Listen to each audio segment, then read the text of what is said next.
ang ngiti. Ang katulad natin kami. Isang araw din ay makakamtan. Sa isang magsisikap lahat magkakataan. Ang ibang hinahangad, wala itong katulad na sa isang nakisilip ay araw na sisikat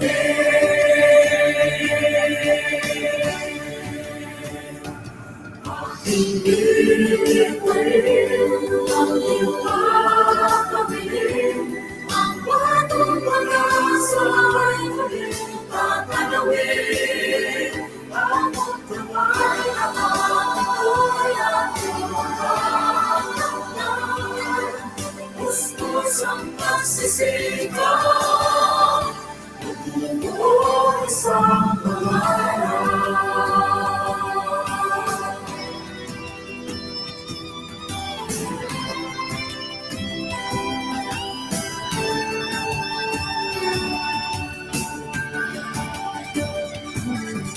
Sa isang bata may munting piling, ibig nais lang iparinig. Pagkakalapalik sa walang nahanap. Ang karunungan ay siyang mas mahalaga. Walang ibang hinahangad, kahit mong katulad ay sa isang nakisilip ay araw na sisikat din. Aking bibigay ang pagpapabilin, ang batong pag-asa ay muling tatanawin. Ang magdamay na ako'y ating makakamtan. Pustos ang pagsisigaw, matutupad ang pangarap. Wala kang makakaharap, kahit pulos ay lumarap. Sipag at lakas ng ating hawak. Mabilis ng ating paglawan, patunay na iwanan. Pangalan ko ay siyang matutupad, matutupad. Halina't makinig sa akin, tamang kabalaran ang kahihinatnan natin. Bukas sa iyong isipan, tagumpay ng tatahakin. Isang pangarap na lubos, landas na iyong pagtutunguhan. Pangat na inaasam, di makitigil ni luman. Maaabot lahat ng iyong inaasam. Kasipagan ng sagot, salat ka man sa kayamanan. Buksan ang pahina ng mga aklat ng karunungan. Edukasyon ating kailangan, kamamangan ating iwanan. Peace! Aking pilipanin, ang ipapabilin, ating tanawin, ang batong pag-asa ay muling tatanawin. Kinabukasan tagumpayin, piliin mo gawin. Pustos ang pagsisigaw, Pag-asa ay yakapin, isang edukasyon ang kayamanan ng kahit ninuman. Isang pangarap ang tutupad at magsisikapan ng lahat. pustos ang pagsisigaw, Kaya mo yun, kaibigan. magbubuo isang pangarap.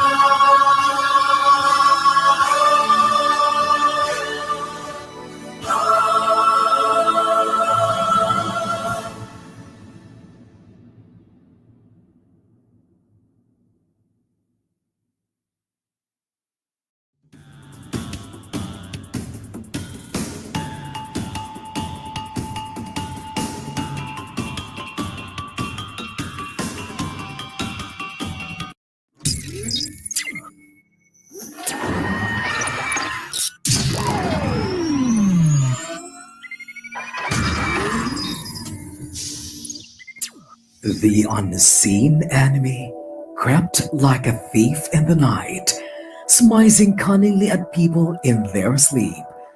And one morning, took hostage of humanity by surprise as the coronavirus pandemic continues to spread its ferocious rampage the world over. COVID 19 took the different sectors by storm, and education was no exception. COVID-19 pandemic shocks the world.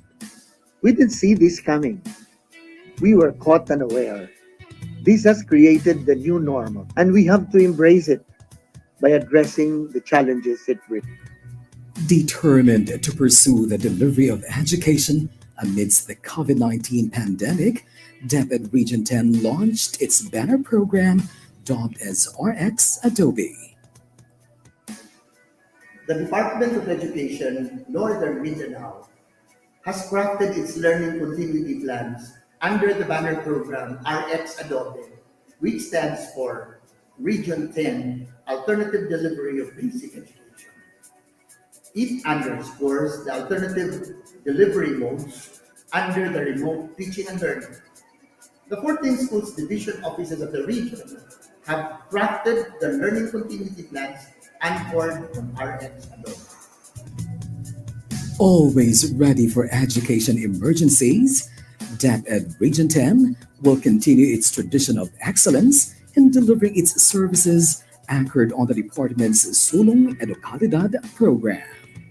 As we pivot from access to quality, we have to consider a well-developed curriculum, improved learning environment, upskilled teachers, and take into consideration responsive multi-stakeholders cooperation. All these and more are under the program Sulong Edukalidad. But on top of this all, still health and safety are the number one concerns of the Department of Education, especially at this time of pandemic. Serving with heart. Leading with a heart. Envisioning with a heart. Straight from the heart of DepEd Region 10. education must continue.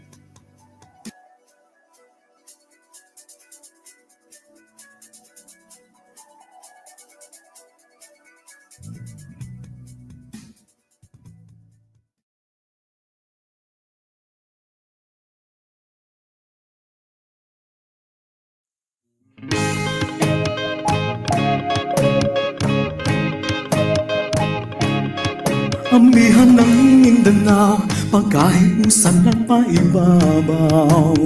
BigaTEN DepEd, pagpadayon sa edukasyon, mao'y tumong nga maangkon.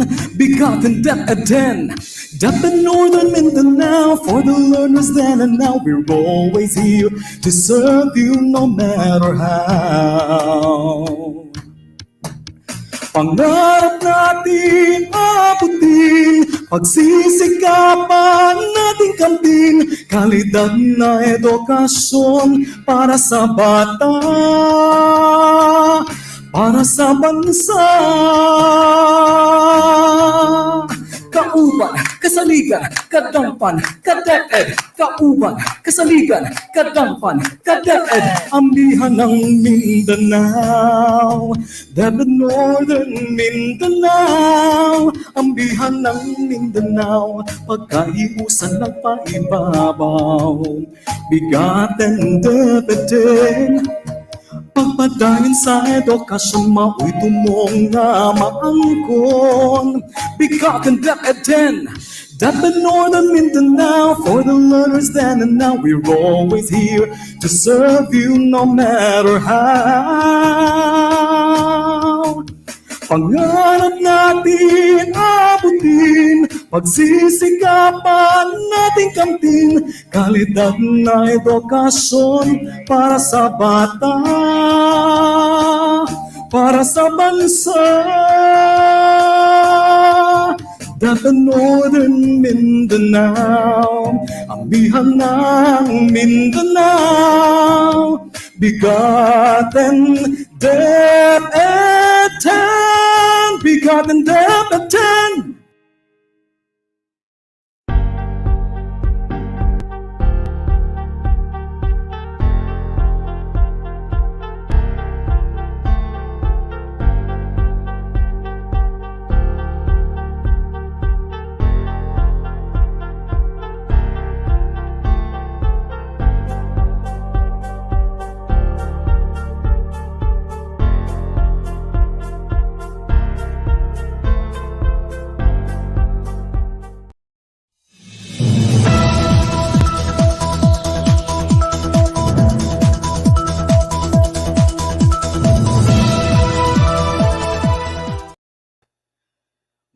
adlaw kanatong tanan. Ako si Ramon Gonzalez Abrera, aka DepEd Paulo, ang inyong Public Affairs Unit Lead Officer.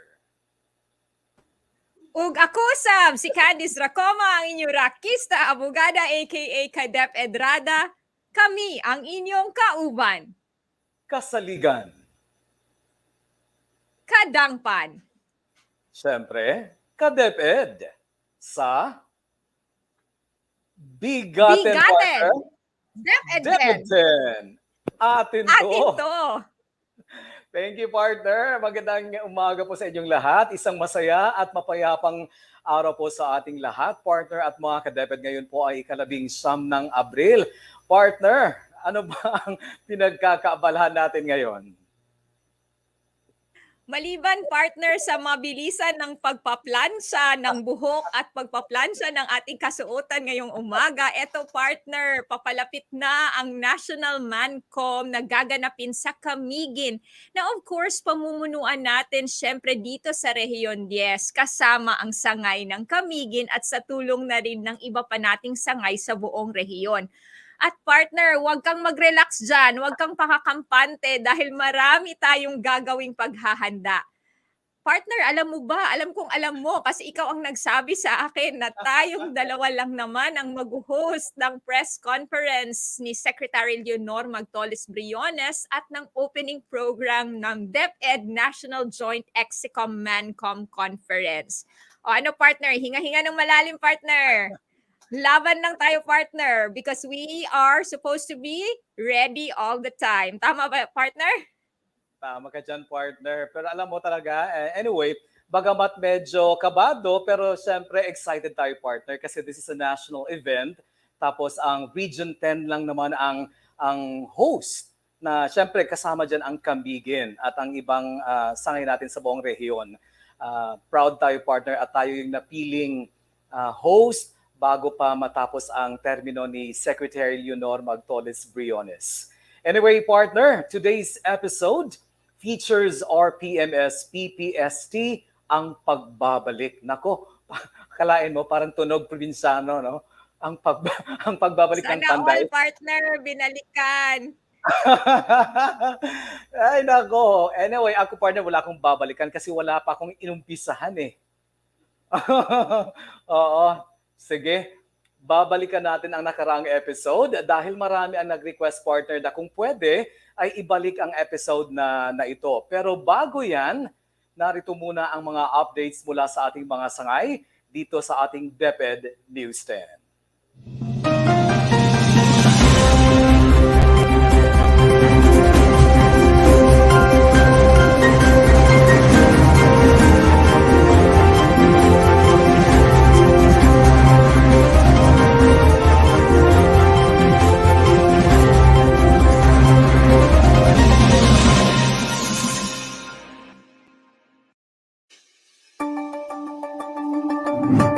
Conduct of the division training for Arnis coaching has commenced.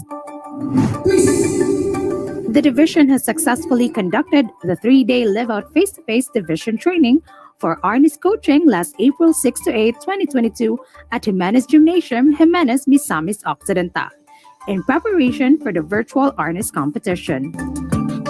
Each of the 17 districts had 2 teacher coaches participants, 1 for elementary and 1 for secondary. The training was facilitated by the Arnis team of the division, headed by the tournament manager, Sir Aquilino T. Tanay Jr., along with Ms. Michelle Tanay, Mr. Ezequiel Montejo, and Ms. Shilani Marie S. Bandiala. At the end of the 3-day training, the participants were required to perform the basic Arnis skills and routine. Para sa BigaTEN DepEd 10, this is your Kadeped Kendra from the division of Misamis Occidental, where everyone is vital.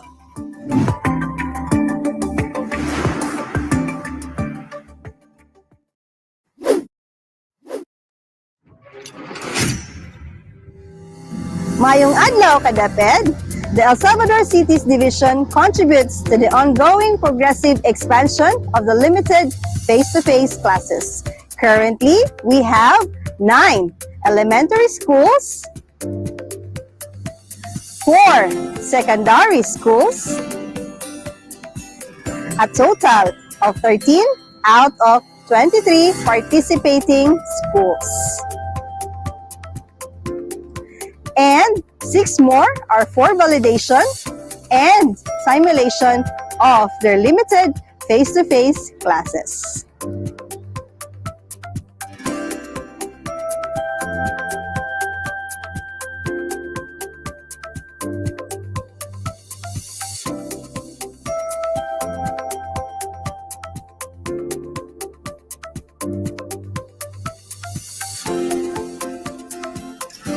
This is made visible with our local government's collaboration led by our City Mayor, Honorable Edgar S. Tignes, and with the guidance of our local interagency task force. With the leadership of our Schools Division Superintendent, Dr. Olga C. Alonsabe, our Assistant Schools Division Superintendent, Mr. Junicio Liwagon Jr., our Chief in the School Governance and Operating Division, Mr.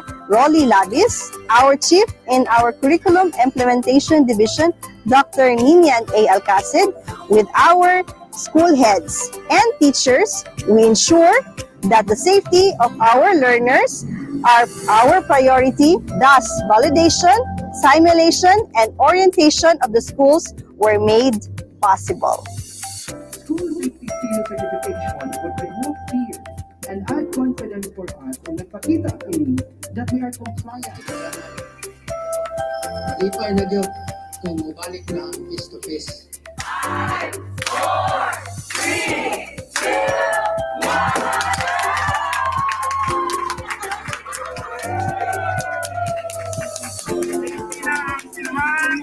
1. Ready na ang klase.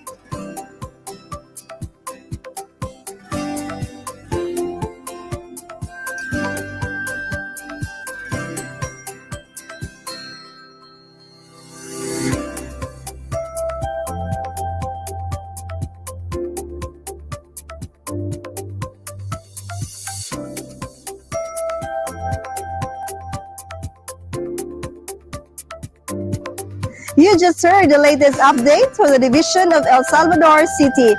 This is your Division Information Officer, Marie Jade A. Kakayan, saying, here in ELSA, we preciously polish each gem.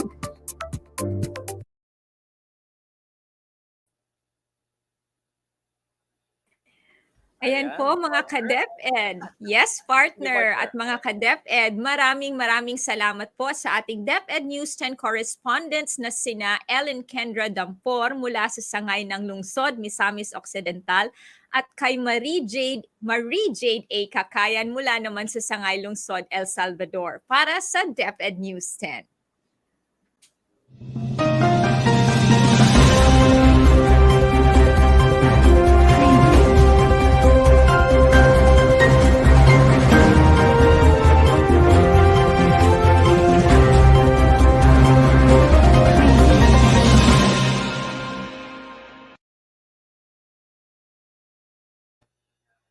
Eto partner, bago tayo magpatuloy sa ating anong meron ngayon, shout out muna tayo partner para malaman ng mga ka-DepEd natin na actually live tayo, no? Pero i-playback lang natin yung nakaraang episode kasi marami nga ang nag-request. Pero bago yan, shout out muna tayo partner sa ating mga masugid na taga-subaybay.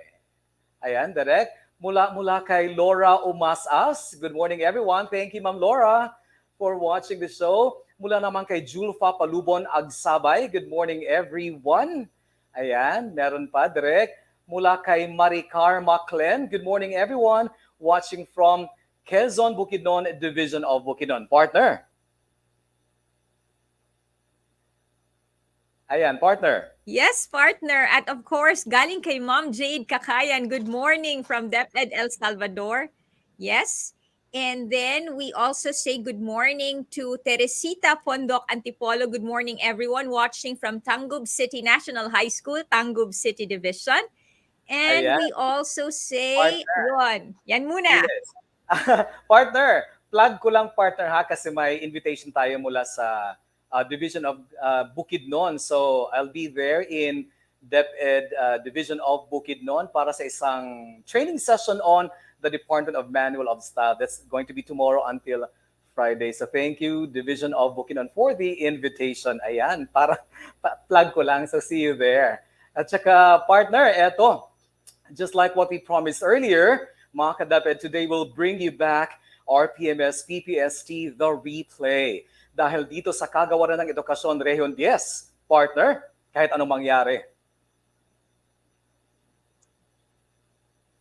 Tuloy na tuloy ang edukasyon at edu-aksyon sa bagong ngayon.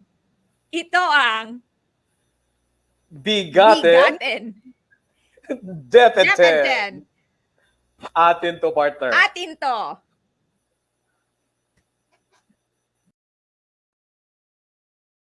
Naman po, mga ka-DepEd, makakasama natin ngayon live na live ang Project Development Officer 5 ng DepEd Central Office BHROD HRDD, si Ma'am Cecil A. Anyayahan. Hello po, Ma'am Cecil. Magandang umaga po. Maayong buntag. Good morning po, Region 10, and we're very happy and privileged to be part of this program. Ayan, thank you, Ma'am Cecil. Partner. Yes, partner and mga ka-DepEd, kasama rin natin ngayon si Ma'am Ruby Chanda J. Crisostomo, Project Development Officer 3 and the Career Progression System Focal Person also from DepEd Central Office, BHROD, HRDD. Good morning po, Ma'am Cecil and Ma'am Chanda. Welcome to the program. Marami pong salamat sa inyong pagpapaunlak sa amin ngayong umaga. Magandang umaga po sa lahat. Partner, umpisahan na natin, partner, yung tanong, ang dami kasing tanong natin dito, no? Gusto nating bigyang liwanag, tama ba? Yung mga katanungan ng ating mga guro. Partner. Yes, partner, umpisahan na natin.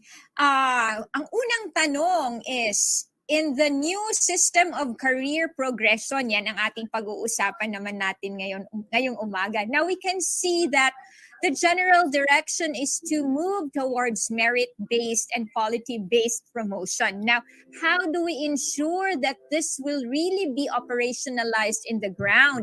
How will it be perhaps reflected in our recruitment and selection processes po, mga ma'am? Good morning po ulit, and Sir Paulo, no? Magandang umaga po.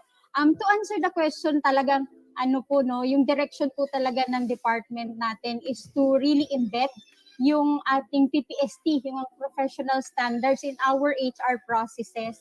And we intend to really embed it also in the career progression of our teachers. Uumpisahan ko po yung sagot ko sa ating qualification standards. Kung mapapansin nyo po yung QS natin ngayon, for example, yung Master Teacher 2, position-based po yung QS natin. Kumbaga po, para ikaw maka-apply sa Master Teacher 2, kailangan meron kang 1 year as Master Teacher 1. Tama po ba, Sir Paulo? Or 4 years ata, 4 years as Master Teacher 3. In our new process po, yung pinopropose natin na process, talagang magiging competency-based na. Hindi na titingnan kung ilang taon tayo, no? Hindi na siya position-based, rather yung competencies na po, yung demonstration of the professional standards na po, yung magiging basihan natin para tayo maka-apply sa position na gusto natin applyan. Pangalawa po, no, we are also trying to embed the standards in our other HR processes sa ating performance, sa ating L&D, and later on sa promotion po or reclassification ng teachers, no. Since 2017, if I recall, no, nung nilabas yung ating PPST, we already started embedding the standards in the IPCRF of our teachers.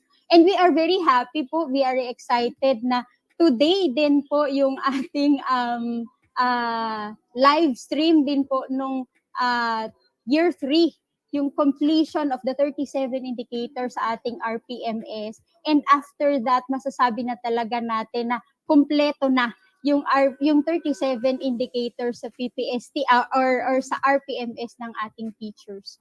NAIAP is also, sabi nga po ni Yusek Willie kanina, no, NAIAP is also striving to integrate the standards in their professional development interventions. And all of these things po, ito po ang magko-complement sa promotion natin o sa career progression ng ating teachers. The training, the performance will be given corresponding points sa promotion ng ating mga teachers. Sa presentation po ni Yusek Willie, nakita po natin na isa sa mga criteria is the training, the NAIAP recognized training, and at the same time, nandun po din po yung performance. And later on, no, yung ating HRM-PSB sa division level will assess the teacher applicants based on classroom observable indicators, through classroom observation, no, and non-classroom observable indicators through their portfolio. Ngayon po, ang sigurado ako ang itatanong ni Attorney Rada later on is, paano naman natin ma-ensure na ang ating mga HRM-PSB ay alam kung paano yung tamang assessment, no? Our team po sa BHROD is actually working with RCTQ and National Technical Working Group to train, no? Ang goal natin is to train our HRM-PSBs for them to be able to consistently and objectively assess talaga our teacher applicants, for them to be able to recognize and mitigate bias and make an objective na judgment dun sa competencies ng ating mga teacher applicants. Salamat po, Attorney Rada, for that question. Ayan. Ma'am Chanda, in the presentation earlier po of Yusek Willie Cabral, nasabi po na yung teachers will be promoted as soon as they are ready. Kailan po ba natin talaga masasabi na handa na yung mga teachers natin? Will the promotion be automatic as soon as they meet the desired proficiency po? Yes, lagi namin na matatanggap yung mga tanong na yan, Sir Paulo. Salamat po for the opportunity na linawin po ito sa ating mga nanonood. No? As mentioned po ni Yusek Willie kanina, meron pong 3-step formula or 3-step po yung ating process. The first one is the teacher should be able to meet the minimum requirements based on QS, yung ating education, training, experience, and eligibility. After that, titingnan po natin yung performance ng teacher, no? Sa ating IPCRF, ina-assess po natin doon, di ba po, kada PPST indicator.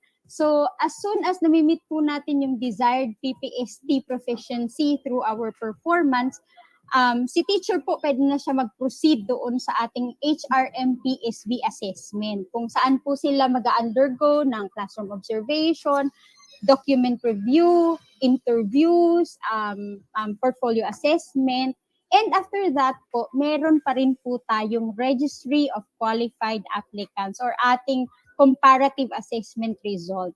And based on that ranking, no, titingnan natin kung ilan dun yung makakapasok sa budget.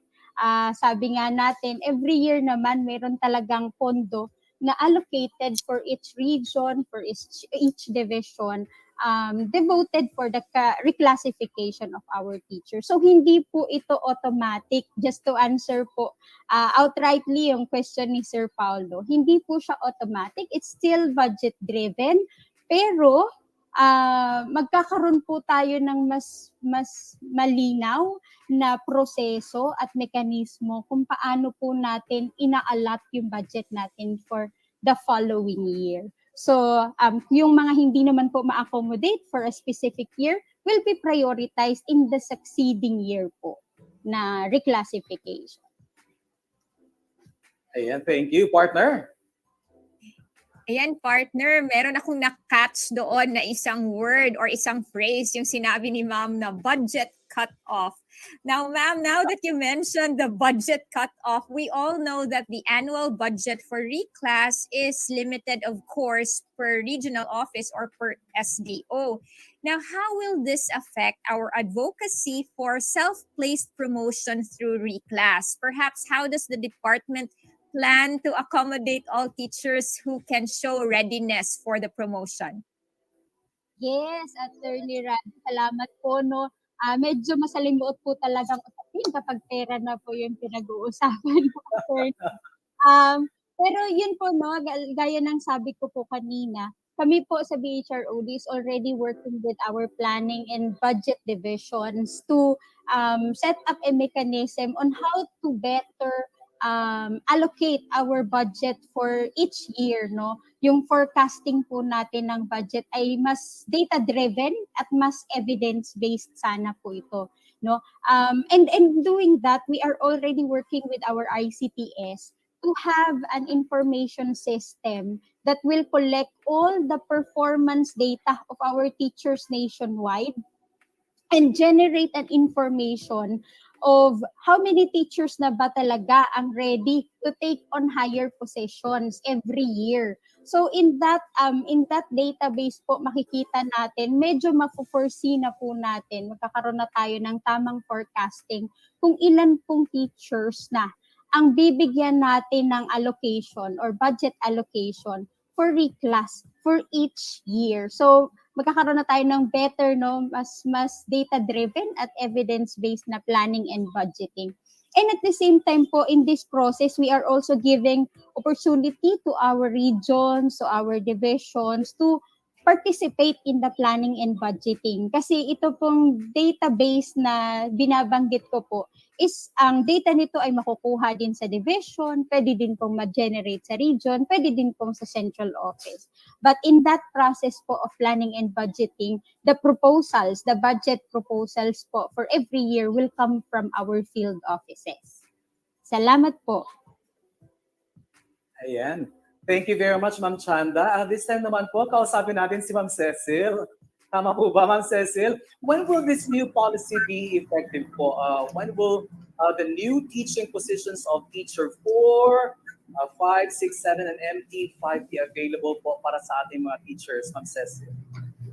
Okay, thank you Sir Paolo, no? Similar to usaping kaperahan when it comes to budgeting, no? Marami rin po nagtatanong na kailan talaga, no? Because it's like been, I think, 2 years already, no? To be honest, no, we're on the last phase of dealing with, no? The executive order has been submitted already to the Office of the President. In fact, undergoing review na po, no? Completing the staff work for the Office of the President. And last comment na lang po that we are sorting out with other agencies is yun po sa Philippine as a Professional Regulation Commission, no, about their stake on this proposal. So the Office of the President is indeed ensuring na all agencies po involved are consulted and at the same time wala pong magiging problema on this one. On the other hand of that, no, we are indeed optimistic that this executive order or this policy about the career progression will be prioritized by this administration, no? Kasi malapit na rin po ang election. And isa po ito sa I think priority po ng Administrasyong Duterte, no? As far as his commitment, no, to our teachers and part ito na ang instruction of course, no, to the executive agency including our secretary, and one of the priority policy indeed of Secretary Briones administration. So we're looking like how many months? So hopefully po, no, we'll have this career progression signed before yung end of term of this administration. So lahat po kami ay patuloy na nagsisumigasig po na masign itong policy nito and doing all our part, no, to make sure that the policy will be signed anytime soon po. So siguro yun muna, sir. Yes, sana, Ma'am Cecil, ano? Partner? Yes, partner. Yung mga notes na binigay mo sa akin kanina, paulit-ulit kong binabasa kasi meron po ako nakikitang teacher 4, teacher 5, teacher 6. Kami dito sa legal unit, pag gumagawa kami ng certificate of no pending case, hanggang teacher 3 lang talaga yung ginagawa namin. So talagang inulit-ulit ko. Now, anyway, Ma'am Cecil, under this new system, yung promotion ba ay magiging ladderized or are the teachers allowed to jump to positions beyond the 3 salary grade rule? O, di ba, partner, meron palang 3 salary grade rule. Ang alam lang natin, yung 3-month rule ni Popoy at saka ni Basha, meron palang 3 salary grade rule. Say, for example, Ma'am Cecil, from teacher 4 to master teacher 1, pwede po ba yon? Okay, so as mentioned by Chanda kanina, no, and I think it was elaborated then by the presentation of Undersecretary Cabral, that in essence, no, you can be promoted as soon as you are ready. No? But subject to some reclass procedure. No? Yun yung na-mention natin na 3 steps. No?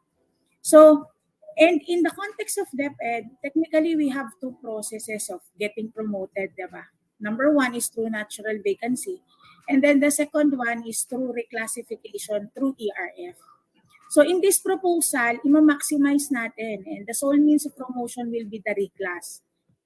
And in the reclass, which is a DBM process side yan, so in the reclass, technically, the 3 salary grades will not apply, no, since the process is a DBM reclass process. But, no, this is a disclaimer. So in between, no, within the career stage, di ba, meron tayong career stage of beginning, proficient, and highly proficient. Teachers can move freely. No? So from T1 to T3, pwede siyang mag-jump. Pero it's a big requirement if the teacher intend to, of course, no, be reclassified into a next career stage. Meaning, for example, from a beginning up to highly proficient. So medyo matindi-tinding requirement yon, no? Aside from manifestation that you already possess the competencies required under highly proficient, kindly take note na meron tayo qualification standards and then may mga performance requirements tayo na attached to or aligned with the PPST requirements of being a proficient and a highly proficient. No? So kailangan na ma-manifest mo at na-demonstrate mo and that you're using that tool. No, that you are manifesting a highly proficient. But at the technical rule, there's a possibility that the 3 salary grades limitation will not be applied. But, yun nga po, no, as I've mentioned, medyo matinding requirements for you to move na nasa, halimbawa, beginning or sa proficient ka into distinguished, for example, which is MT5. So it's a big leap. No? It's not just a leap of faith, but it's a leap of, kumbaga, competencies required and manifested or demonstrated by the teacher. So, ang kalaban ngayon ng mga guro, hindi yung kapwa nila guro, but ang mga sarili nila. How far a teacher would like to go, no, in the career ladder. So, ganyan yung essence and the beauty of the career progression. Ayan, Subject to, subject to some reclass guidelines. Okay? Okay. Eto, Ma'am Cecil, dahil sa sinabi niyo po, napaisip po ako yung bang, alam niyo ba yung kanta ni Diana Ross na do you know where you're going to? Do you like the things that life is showing you? Where are you going to? Do you know? Parang ganun yan eh. Anyway, Ma'am Cecil, while we recognize that this new system of career progression will really benefit our teachers in general, we also notice that our head teachers will be retitled to the equivalent teacher, master teacher item. Ano po bang ibig sabihin nito na para sa ating mga existing head teachers po, both in the elementary at saka secondary levels po? Okay, that's a very good question, no? Kasi yan din yung mga worries po ng ating mga kasamang head teacher in the department. But, yun nga, as you observe po, no, our head teachers will be retitled to a comparable teacher position within teacher 4 to 7, no, according to their salary grade. So there will be no salary diminution, no, but they will remain the same wherever they are. So anong ibig sabihin nito, Sir Paulo, is that of course, since some of them, especially in the secondary, good that they are performing po, no, teacher function, but kindly take note, they are not using po the RPMS-PPST tools yet. No? So therefore, they need to have a teaching load and therefore, they need to demonstrate po yung competencies and meet yung performance requirements. But don't worry, because ito pong mga guro po natin, for example, secondary, kailangan po sila and we will prioritize them to be promoted, especially at the level of master teacher.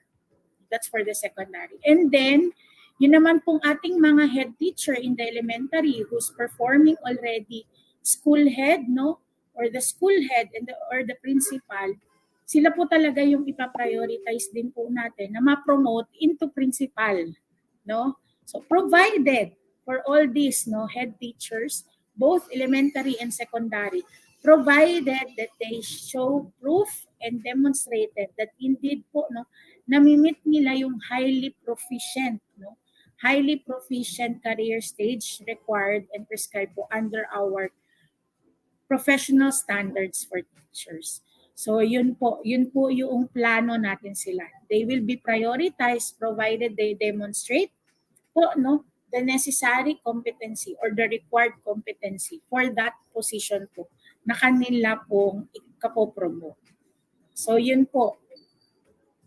Ayan, thank you Ma'am Cecil. Partner, may karagdagang katanungan ka dyan? Yes, partner. Parang meron tayong mga follow-up question dito. Unang-una para ata to kay Ma'am Chanda, kung hindi ako nagkakamali. Now, kung tama yung pagkakaintindi ko with the reclassification or reclass as the sole basis of promotion, ano na po ba ang mangyayari doon sa mga items kung kunyari these items will be vacated due to retirement, resignation, or wag naman sana due to death po, ma'am? Ayan. Maraming salamat po, Attorney Rada, for that question. Yung mga items po natin, kapag ka po sila ay, halimbawa, si teacher po ay na-separate from service, no? Either nag-retire, nag-resign, no?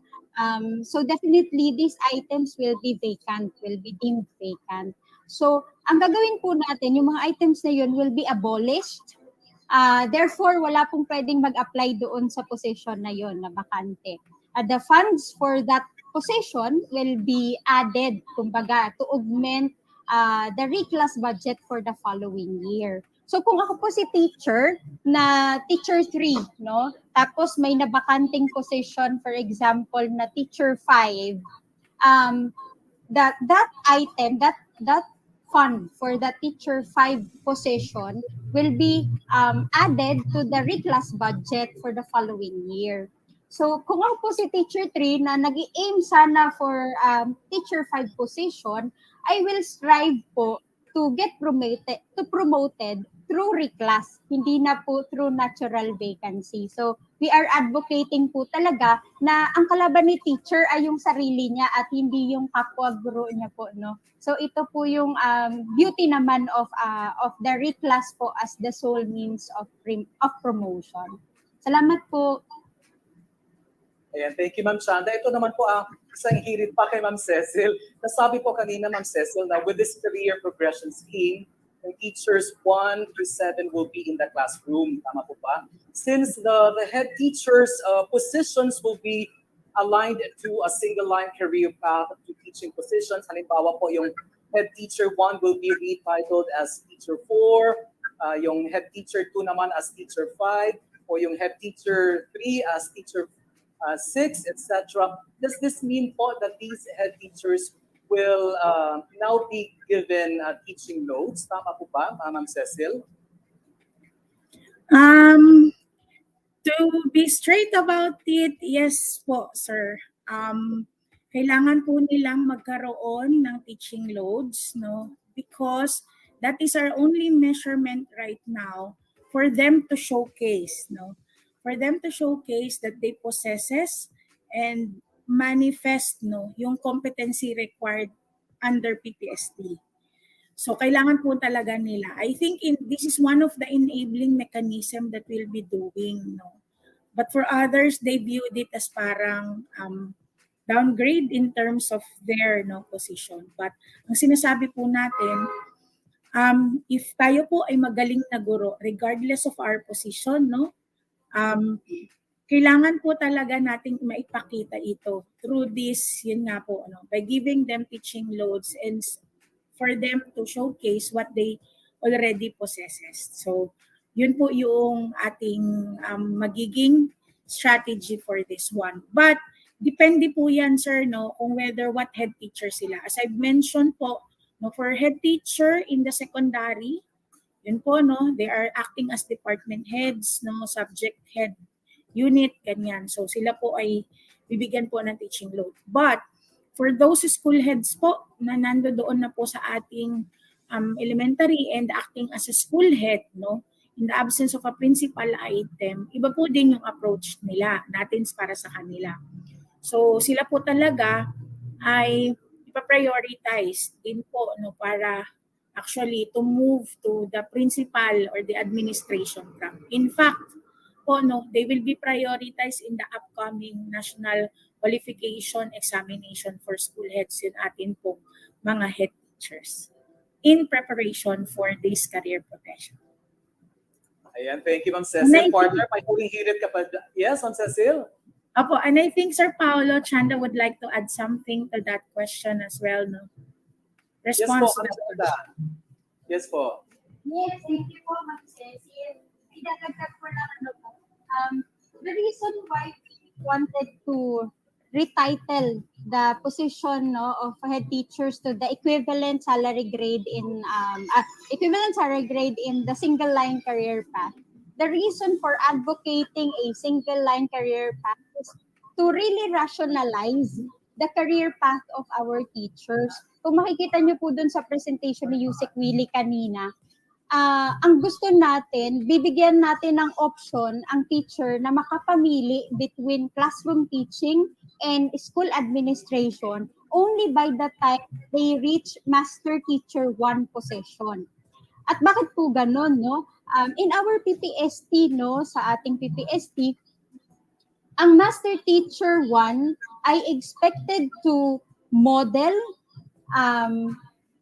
highly proficient teaching practice, and at the same time they are also expected to coach, to mentor our teachers. At yun po yung mga gusto nating i-promote to specialized teachers or to school admin positions. So that is the reason po kung bakit natin nira-rationalize yung ating career path ng teachers into the single line career path. Salamat po, Sir Paulo, for the opportunity for additional answer. Thank you po. Ayan. Wala naman po, Ma'am Chanda. Partner, may huling hirit pa ba dyan? Yes, partner. Meron akong huling hirit para kay Ma'am Cecil. Pero bago yan, partner, itong mga kasama ko dito sa legal unit, iba sabi ko kanina, retirement, resignation, or wag naman sana death. Sabi na, uy, may nakalimutan ka. Wag naman sana dismissal from service. Meron ko palang isang mode of separation from service. Anyway po, Ma'am Cecil, with this career progression scheme, what is going to happen to the head teacher items or sa mga head teachers natin from head teacher 1 to 4 who are managing schools right now? Ibabalik po ba natin sila sa classroom para magturo? Okay, as a general rule and as I've mentioned po, no, iba yung approach natin when it comes to the head teacher items. Performing managerial or managing the schools already. Though, plantilla-wise, they will be retitled. So, in the inception of the career progression. But, tutulungan at sabi ko nga, tutulungan natin sila at ipaprioritize natin sila na yun po, no, ma-promote to the next higher stage. Meaning, ano yung next higher stage? Either they need to go or they want to go MT1 or they do the, halimbawa, the principal track. But yung shortcut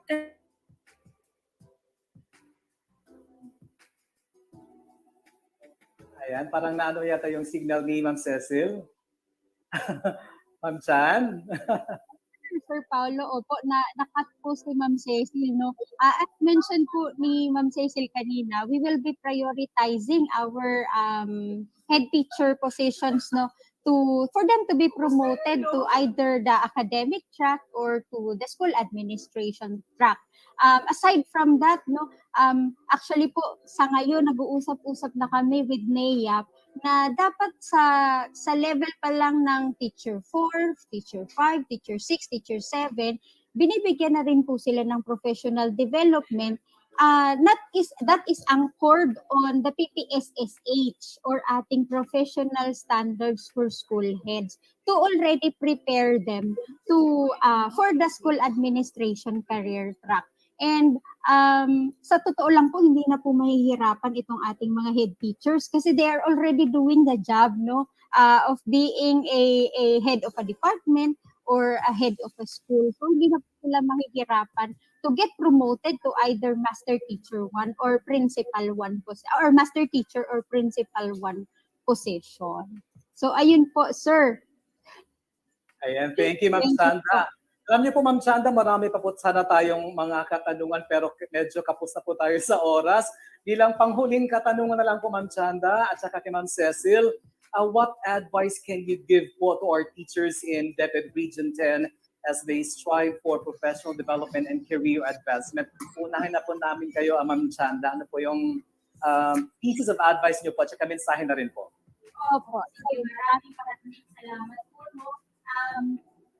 Yung departamento po natin ay talagang seryoso sa ating advocacy of sulong edukalidad, no? Sabi nga po doon ni Yusek Willie sa kanyang presentation, sulong edukalidad, gurong dekalidad. So, kami po sa Central Office ay talagang masigapit din sa pag-set up ng ating mga mekanismo, ng ating mga polisiya for the career advancement of our teachers. But ang siguro ang mahihiling lang namin sa mga teachers natin, lalo na sa Region 10, is for you to take your careers and your professional development seriously, no? Talagang isabuhay na natin itong ating professional standards for teachers kasi ito na po talaga yung ating basihan ng ating career po, no? Hindi lang sa DepEd, kahit lumipat kayo sa private schools, later on magiging PPST based na rin po sila. So, ang hiling lang po namin ay talagang intindihin, isabuhay yung ating PPST at have that consciousness, no, to really strive for excellence and professional development. Kasi yun naman po yung gusto natin, no, na walang gurong magre-retire ng teacher 1. So hindi po natin ito magagawa sa DepEd kung ang guro mismo ay hindi nag-a-apply for promotion, no? So yun po, sana ipakita natin ito sa actual performance. We enroll sa ating mga professional development programs na ibibigay ng NEAP and later on participate in the reclassification process ng HRM-PPST. So ayun po, maraming salamat po Sir Paulo and Attorney Rada. Yan, thank you Ma'am Sandra. At Ma'am Cecil naman po, ano po ang may papayo niyo po at mensahe po para sa ating mga guro dito sa kagawa ng edukasyon ng Region 10 po, Ma'am Cecil. Okay, thank you po, no, Sir Paulo and Attorney Rada. Apologies as I got disconnected a while ago. Siguro po ang mensahe ko para po sa ating mga kasamang guro sa kagawaran ng edukasyon is that isa-summarize ko siya, tinatawag ko siyang 3 R's, no? So kung may 3 R's, 3R, no? So first one is yung what we call recognition, no? Recognize, no? And then the second R is to reflect, no? And then the third one is like to become relevant, no? So relevant, recognize, reflect, and relevance. Okay, so sa recognize, no, while inilalatag po ng kagawaran ng edukasyon, and this is a product of a study, no, on how we can best improve yung tinatawag nating career growth in the Department of Education. As mentioned by Yusek Willie, proven sa study na talagang mabagal, no? Mabagal yung career growth. So while inilalatag po ng kagawaran, ni-revisit yung proseso, it's a two-way process, no? Meaning for our teachers, as mentioned by Chanda, no, we need to recognize that, no, there will now be a change in process of application for promotion, process of a lot of things, no, when it comes to our career growth. Second, there's a need for us to recognize the change, no, that we need to change and recognize yung mga bagay na kailangan nating i-improve sa ating mga sarili. Kasi yan po talaga yung kailangang matutunan ng ating mga guro. Accept our weakness, no? And then maximize yung strength na meron po tayo. So that's for recognition. Second is yung reflect, no? For our teachers to reflect na what needs to be improved, no? Sa aking sarili, and at the same time, no? Ito, Sir Paulo, medyo controversial na. Yung sinasabi nila na yung performance rating daw, so, di ba? subject to favoritism, etc., etc. But tayo bilang guro, it's our responsibility to ensure na yung rating natin, the performance rating that we are no during our classroom observation is really translating, no? Translating to our teaching practice para sa ating mga estudyante. So yan yung, kumbaga, yan yung talagang total value. Reflect on our practice, whether they are or we are delivering, no, yung quality teaching practice to our students. So yan yung for reflection part. And then, yun nga po, reflect on your strengths, so maximize it, and no, reflect ano yung kailangan mo pang i-improve, no, to get better each day. So that's for the reflection. And siguro sa dulo na lang is yung tinatawag nating relevance. If we don't change today, no, the way how we think, the way how we value our career in the department, and the way we value, no, yung ating worth in the department, that we are honing the future of this country. So yun lang, no, yung making yourself rather, making ourselves relevant, no, and at the same time, para hindi po tayo maging obsolete. So meaning accepting all of this change, recognizing that we need to get better, and at the same time reflecting to our teaching practice. So I think yan po yung essence of, and something that you as a teacher po can contribute to yourself alongside with this career progression. So in a nutshell, while it's a, sabi ko nga, no, it's a two-way process. The department provides for the operational mechanism of this career progression, but at the same time, you as a teacher has a responsibility to look for your personal and professional career growth while in the Department of Education. So siguro, Sir Paulo, yun lang yung aking mga last comment and advice to our teachers, and we are really hoping po that this career progression will really addresses po, no, yung motivation side of our teachers for them to get better and really, no, to, of course, no, perform the duty that they are bound to, and that is yung responsibility po nila para sa ating mga bata. Sabi nga nila, hashtag para sa bayan, hashtag para sa bata. So yun po siguro, Sir Paulo and Attorney Rada. Thank you. Ayan, very well said po, Ma'am Cecil. Ma'am Cecil at saka Ma'am Chanda, marami pong salamat. Definitely, this will not be the last promise po. Ayan. So muli po, maraming salamat kay Regional Director Wilfredo E. Cabral ng DepEd NCR, Officer in Charge, Office of the Undersecretary, Bureau of Human Resource and Organizational Development, or BHROD. Partner? At maraming salamat din kay Ms. Cecil Anyayahan, Project Development Officer 5 rather of DepEd Central Office, BHROD, HRDD. At thank you din po kay Ms. Ruby Sandra J. Project Development Officer 3, Career Progression System Focal Person also of Central Office, BHRD, HRDD. Maraming salamat.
Ayan po mga ka-DepEd Rada. Finally, we say thank you to the following for making every episode of BigaTEN DepEd possible. Of course, our Regional Director, Dr. Arturo B. Bayopat Cesar III, our Assistant Regional Director, Dr. Victor G. De Gracia Jr. Cesar V. We would also like to thank our featured guests from DepEd Central Office for this morning's episode through the coordination of the Human Resource Development Division, or the HRDD. We would like to thank the Regional Director, Wilfredo E. Cabral of DepEd NCR, who is also the officer in charge of the Office of the Undersecretary for Bureau of Human Resource and Organizational Development, or the BHROD. Thank you also to Ms. Cecil A. Anyayahan, Project Development Officer 5.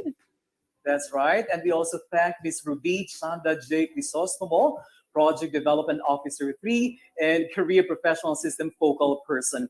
And we also would like to thank our DIOs, Rio G. Agotante from the Division of Malaybalay City, DIO Ellen Kendro Dampur from the Division of Misamis Occidental, and DIO Maria Joy Tanagot from the Division of Oroquieta City for the DepEd News 10 updates. At partner, wag nating kalimutan pasalamatan ang ating mga sarili, and also thank you to our very own BigaTEN DepEd Creative Force. Partner, maraming salamat. Ka DepEd Kaloy, asa man ka, daghang salamat. Also, thank you to our directors, Ralph Simon L. Mabulay, Fatima E. Villaremo, and Clifford B. Liponhay. That's right. And thank you too for the support coming from the staff of the Office of the Regional Director, Ma'am Julia Estrella and Annabel Baculio. And of course, ating partner palagi si Sir Elson Hamero and Team Camigin for the BigaTEN DepEd 10 jingle. Sir Nick Panyares, as usual, for his generosity in helping us facilitate or account for the use of the StreamYard platform. Yes, Sir Elson, unya na takatubagon kay nag-text sa partner. Nakalut sa nga live pa ta. Anyway, thank you also to our DepEd Regional Office 10 family. Thank you to the 14 schools division offices, to all our DepEd 10 schools, and thank you to all our stakeholders. Thank you sa lahat ng ating mga ka-DepEd, sa lahat ng nanood sa programa natin ngayon, and of course, partner, thank you to our learners, the heart of DepEd Region 10. Maraming salamat po. That's right. And partner, mga ka-DepEd, kita-kits sa sunod simana para sa lain na usab ka edisyon sa BigaTEN DepEd 10, kauban ang Field Technical Assistance Division. Let's make BigaTEN DepEd 10 or Houston habit. Ug dinhi natapos ang atong ika-42 nga edisyon sa BigaTEN DepEd 10 Season 3. Ako si Ramon Gonzalez Abrera, aka ka-DepEd Paulo, ang inyong Public Affairs Unit Lead Officer. Paniwala sa mga pagsulay, ang among pag-alagad, kanunay. Ug ako usab si Candice Racoma, ang inyong rakista, abogada, aka ka-DepEd Rada, usab nagaingon sa DepEd Amihan ng Mindanao, nagkahiusang pag-alagad, nagpatibabaw. Sa gihapon, kami ang inyong kauban. Kasaligan. Kadangpan. Siyempre, ka-DepEd, hangtod sa sunod higayon, kini ang BigaTEN DepEd 10. Asin po. Nothing more than being around for the learners, and now we're always here, just so you know that.